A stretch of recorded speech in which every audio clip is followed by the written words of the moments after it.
আজকের দিনটা একটু অন্যরকম। অনেক ভোরবেলা ঘুম থেকে উঠেছি, উঠেই রেডি হয়ে স্নান সেরেই বেরিয়ে গেলাম কিন্তু আজকে এক জায়গার উদ্দেশ্যে। তো জায়গাটা দেখে তোমরা হয়তো অনেকেই বুঝতে পারছো এটা কোথায়।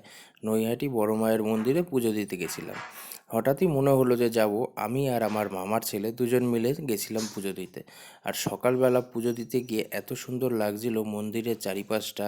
মানে মন্দিরটা তো গেলে এমনিই মন ভালো হয়ে যায়। আর তারপরে তার চারিদিকটা দেখছিলাম, লোকজনের ভিড় আস্তে আস্তে কিন্তু বেড়েই চলেছে। কালকেই যাব ভেবেছিলাম, কালকে রোববার বেশি ভিড় হবে দেখে তাই যাইনি। আজ গেছিলাম সোমবার। তো দেখো কত ভিড় হয়ে গেছে। আর এখন কিন্তু আমরা মন্দিরের ভেতরে ঢুকছি। তো এখন সিস্টেমটা অনেকটা চেঞ্জ হয়ে গেছে। এখন পুজো দেওয়ার সিস্টেমটা অনেক বেটার হয়েছে।